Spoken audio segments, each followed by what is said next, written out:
México es uno de los lugares más megadiversos del planeta. Sin embargo, a pesar de ello, hemos sido parte de mitos arraigados en nuestra cultura que han sido nocivos para la fauna silvestre y que han dejado muy mal a estos animales. Hoy en día sabemos que tenemos una crisis que no solamente tiene que ver con una sexta extinción, sino que también es un tema de educación. Mi nombre es Ezequiel Moreno y esto es Animal Humano.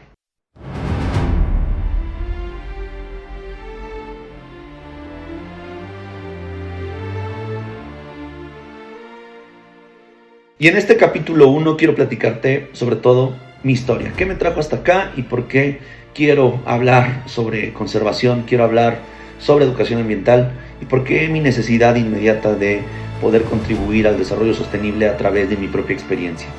Desde que tenía uso de razón, siempre me gustaron los animales, siempre fue parte de mi realidad el poder conectar con ellos. Pero sobre todo, para mí es muy importante mencionar que cuando yo era muy pequeño, tenía la necesidad de una mascota como muchos niños la tienen. Gracias a que mi padre es alérgico a los perros y los gatos, tuve también el chance de que no fuera un niño convencional. Desde muy pequeño nos gustaba mucho ir a los museos, mucho ir a los zoológicos, a los centros de conservación y íbamos allá. Mi familia, mucha de ella es del estado de Puebla, otra también de aquí del estado de Tlaxcala, y me llevaban a algunos museos que había en ese entonces, sobre todo por el Paseo Bravo. Recuerdo mucho haber ido ahí al primer herpetario que conocí en mi vida y que justo me encontré con este enamoramiento que tuve por la fauna silvestre, en específico en ese momento por la herpetofauna, que me parecía algo increíble y sobre todo algo diferente, porque la mayoría de la gente no le entendía, le tenía miedo, y creo que me sentí identificado, porque yo en este mundo solitario de haber sido el hermano mayor, de llevarme algunos años de ventaja con mis hermanas, pues siempre tuve esta disyuntiva de sentirme distinto, de sentirme poco aceptado en ciertos lugares, y creo que eso me hizo un match muy importante con los reptiles, con entender a los reptiles desde esta negatividad que es observada a través del folclore, a través de las prácticas humanas y por supuesto a través también de la religiosidad de las mismas. Por ello, pues poco a poco fue naciendo esta afición.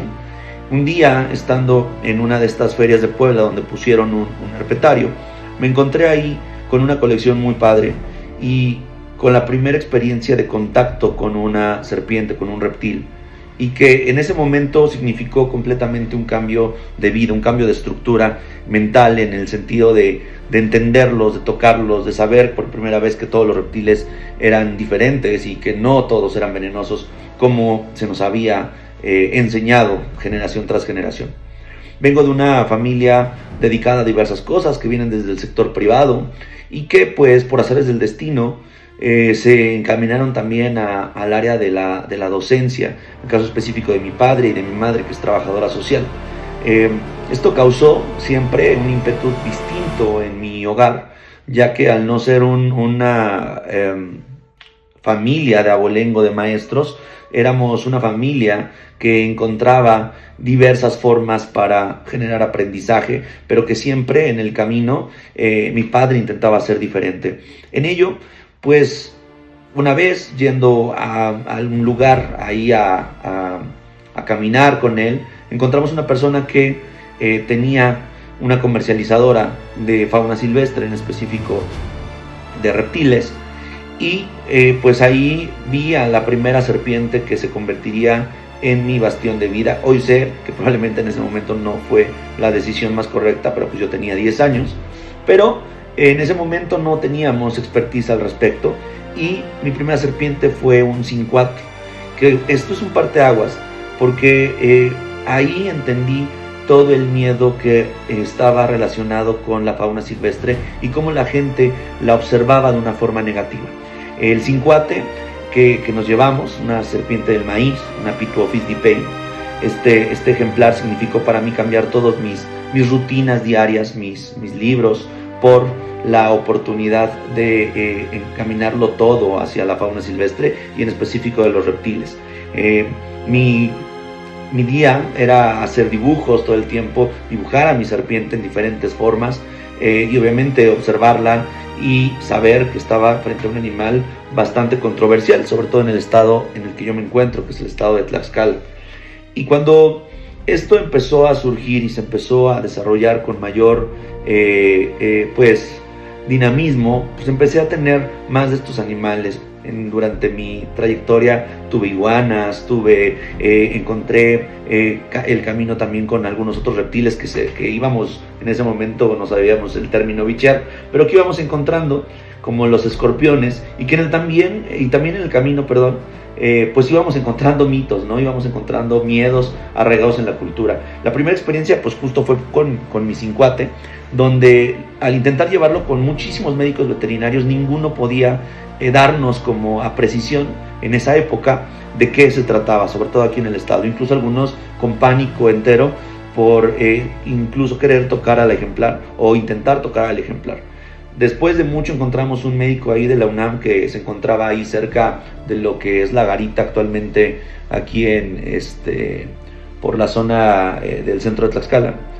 y en esa oportunidad tuvimos el chance de encontrarnos con este médico que me dio mi primera clase de herpetología, que hoy sé que no fue muy correcta, porque al observar el ejemplar me dijo, bueno, no es una víbora, es una culebra, y me explicó de forma en ese momento, pues, bueno, ahora sé más bien que muy básica, porque lo definió por ciertas cosas como la cabeza, los ojos, y clasificaba en dos partes, ¿no? Culebras y víboras, diciéndome que pues la mía era una culebra y no era venenosa. Que bien, era correcto, sin embargo la clasificación específica solamente en dos, pues no era lo más propio, porque pues también hay culebras que son semitóxicas y pues también hay eláfidos que pueden parecerse a una culebra por esa morfología. Pero bueno, al final todo salió bien y se trataba de una serpiente pues que culturalmente aparte era importantísima. Empecé a encaminarme en ese terreno y empecé a encontrar muchas historias alrededor de ella. La primera es que cuando yo la llevaba a mi escuela, mi primer proyecto, yo estudié en una primera parte en escuelas técnicas, y mi primer proyecto, que yo estaba en el taller de electricidad, fue hacer un terrario con las condiciones climatológicas necesarias para mi serpiente. Yo ya estaba adentrado también en lo que era en ese inicio Foro Reptiles, y que pues ahí nos dábamos entre todos los que iniciábamos en ese hobby la oportunidad de interactuar y de pues también intercambiar conocimiento. Y en ese intercambio de conocimiento, pues por eso mi primer proyecto de electricidad, de mi taller de electricidad, fue la creación de un terrario, pues obviamente con fotoperiodo, con placa térmica, con los focos de calor para poder pues generar todo un entorno, con un hidrómetro, con varios factores que yo puse en ese primer proyecto. Y fue increíble porque eso me dio la oportunidad de poder pues experimentar de alguna forma lo que significaba tener fauna silvestre bajo mi cuidado, bajo el cuidado humano, en ese momento bajo el cuidado humano. Y entender pues también que había muchos mitos de este ejemplar. Cuando yo lo llevé a la escuela para hacer mi presentación, lo primero que causó fue revuelo y rechazo, porque muchos de mis maestros, un médico sobre todo de ahí de la técnica, que era el médico escolar, me dijo: ese animal es malo, ese animal es maligno porque se mete a las casas de las mujeres que han tenido un bebé, le da la colita al bebé para que juegue y se toma la leche materna. Ahí entendí y encontré el primer mito sobre la serpiente que toma leche, y eso me ayudó a que en el trayecto de mi vida empecé a encontrarme con todas estas barreras de desinformación que tenía la mayoría de las personas. Entonces, por azares del destino y porque a mi papá ya no le gustó que estuviera en esos lugares de la secundaria técnica que no me significaba a mí mucho aprendizaje, creo que no era un sistema pues para mí. Mi papá, al ser maestro de telesecundarias, director, me llevó a la suya, y ahí tuve mayor amplitud para poder hacer diferentes cosas.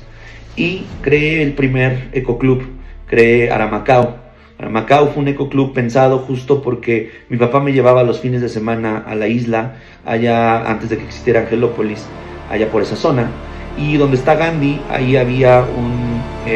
restaurante que tenía diferentes tipos de animales en un escenario muy particular porque era como tipo hamburguesas, restaurante, pero que también había animales alrededor y que pues daban pláticas de educación ambiental de forma constante en el sitio. Y yo iba incluso a solicitar hasta voluntariado en el lugar, porque me encantaba esa parte de ir encontrándome en ese tipo de lugares. Igual íbamos íbamos a Monterrey, llegamos a ir a Monterrey y me metía a todos, ahí obviamente estaban los primeros creadores de reptiles, J de Reptiles, la granja de Timo, y pues era quedarme todo el día en ese tipo de experiencias. Y bueno, en ello,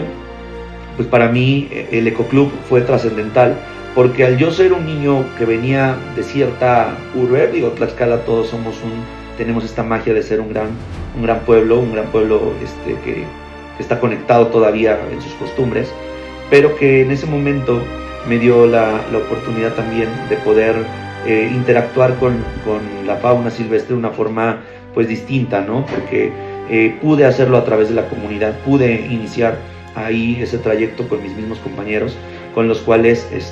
pues hicimos toda esta dinámica, todo este trabajo de empezar a concientizar ahí a la colonia Morelos, ahí en Apizaco, donde teníamos un Huawei justo enfrente de la telesecundaria, y eso nos permitió el poder también pues trabajar muchísimo con la comunidad, siendo yo un adolescente,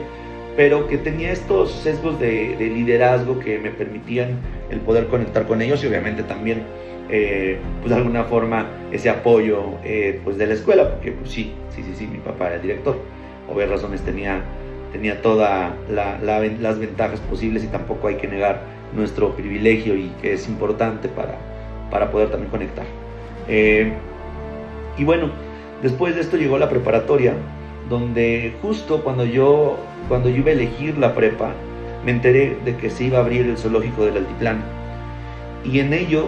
hubo una decisión importantísima, que era: yo quiero estudiar algo que tenga que ver con laboratorio. Y ahí observé que en el CECITES 08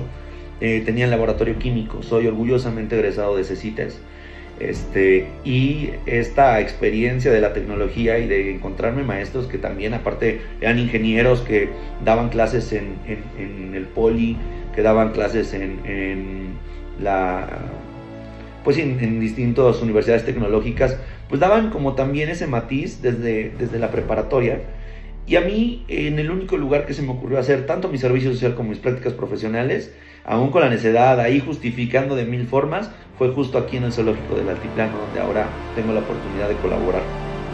Y que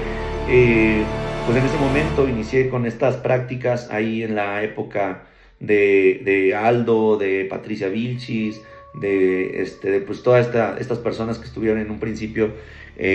como fundadoras de cuando se trasladó el zoológico aquí al Altiplano, el Molinito en Tlaxcala. Y también trasladé mi proyecto del Ecoclub, Ecoclub, pues actualmente, en ese momento, y ahí trasladé mi proyecto del Ecoclub, y ese Ecoclub en ese momento se volvió un parteaguas. Dábamos pláticas de forma constante en las jornadas de tecnologías allá en el CECITE, y fue increíble porque yo ya tenía mi pequeña colección, y entonces ahí empecé a ir mucho a Semarnat, encontré al médico Federico, que le mando un saludo, y que fue también parteaguas en mi formación, porque él en ese momento era 2011 me parece, yo ya estaba casi terminando la prepa, justo cuando inicia en Semarnat este cambio de las sumas extensivas e intensivas, y se configura la figura, valga la redundancia, del PIMS, el Predio de Incorporación para el Manejo de Vida Silvestre. Estos predios que se configuraron para justo albergar reproducción de animales que no son nativos, bueno, también especies nativas, pero que su enfoque era más la parte de reproducción y aprovechamiento sostenible. Empezó para mí el tema de poder registrar mi Ecoclub y ahora convertirlo en un PIMS. Tuve la oportunidad de hacer un viaje a la Riviera Maya, y estando en la Riviera Maya, cuando empecé a hablar o escuchar sobre todo de los temas de la cosmovisión que se tenía acerca de los reptiles, encontré ahí mi camino, porque yo ya estaba haciendo esto sobre todo con el Cincuate, porque había encontrado que el Cincuate, que está conectado incluso hasta con Cacaxtla y con la serpiente jaguar, que así era conocida, y que está conectado directamente pues con estas culturas mesoamericanas, pude observar que los reptiles, antes de ser considerados demoníacos, malos, eran considerados dioses. Y ahí pues entendí que mi camino era el educativo, que mi camino era el poder comunicar a través justo de la educación, a través de la pedagogía, también influenciado por la gran admiración que le tengo a mi padre, el poder llevar esto a otras personas. Justo ahí conocí Chichén Itzá y por supuesto la pirámide de Kukulcán. Bueno, el Teocalli, si lo podemos llamar así, digo, ahí me podrán corregir los historiadores o los antropólogos.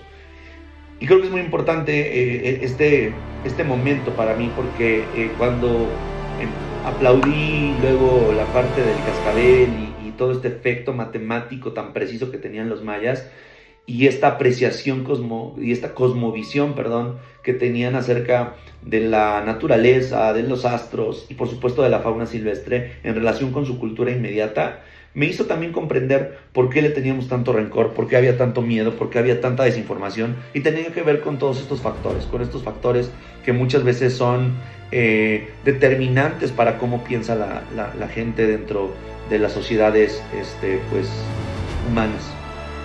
En ello pues también vino mi misión, entonces mi PIMS tomó nombre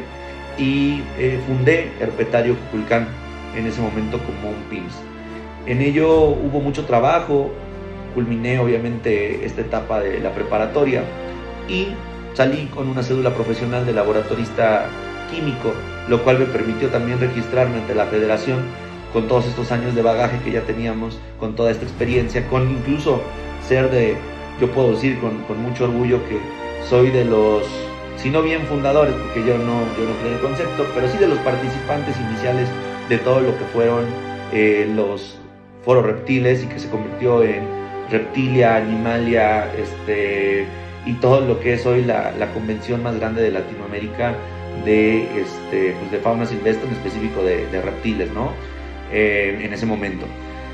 Y ya con todo este bagaje logré la acreditación de mi PIMS ante la Semarnat y me convertí en esta parte educacional que empezó a ser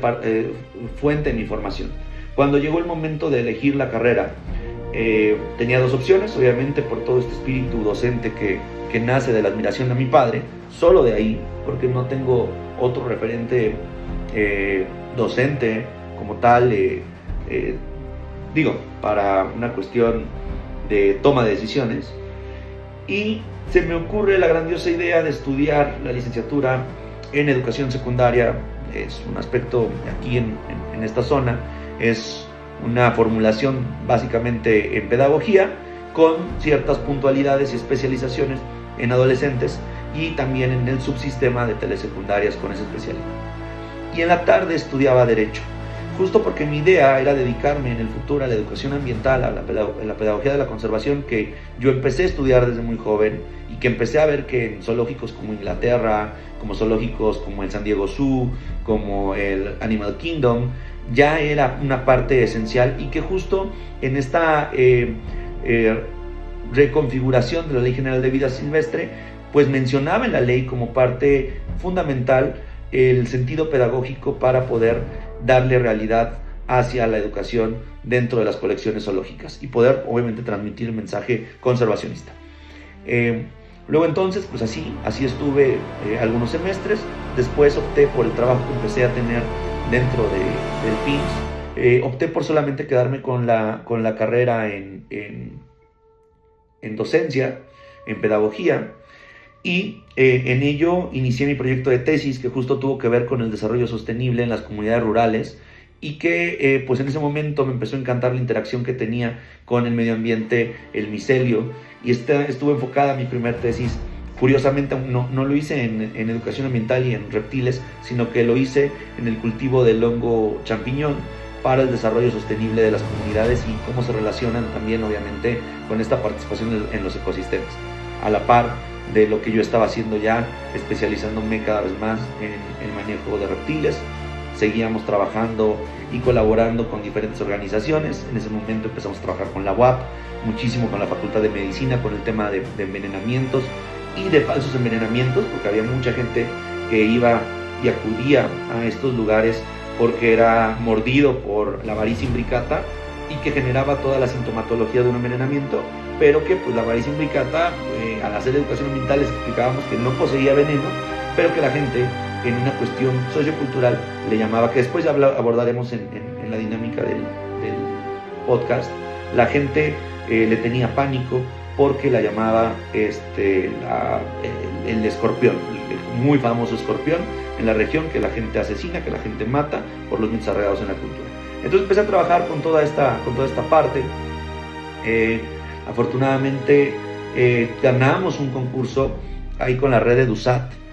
y nos atrajo Televisión Iberoamericana. El proyecto creció mucho. Televisión Iberoamericana lo vio como un proyecto de éxito comunitario, porque trabajamos mucho con comunidad, mucho con territorio,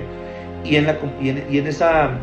dinámica fuimos parte del documental La Aventura de Aprender, que pues tuvo a bien el poder capacitar. Tenemos ahí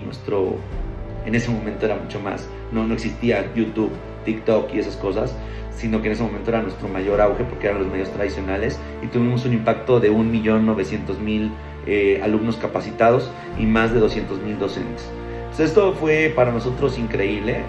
una gran experiencia. Posteriormente se dio el chance de iniciar, acabé la licenciatura y de iniciar a trabajar en algunos medios de comunicación. Estuve en el Ajusco, en Televisa, con Andrés Roemer, en el programa En el Ring. Hoy es controversial el tema por la figura que él representó o que representa actualmente. Sin embargo, en ese momento él era el principal fundador de la Ciudad de las Ideas, que pues formó a muchísimos profesionales y que trajo a muchísima gente, científicos importantísimos de la BBC, de Londres y de N cantidad de experiencias que se empezaron a dar.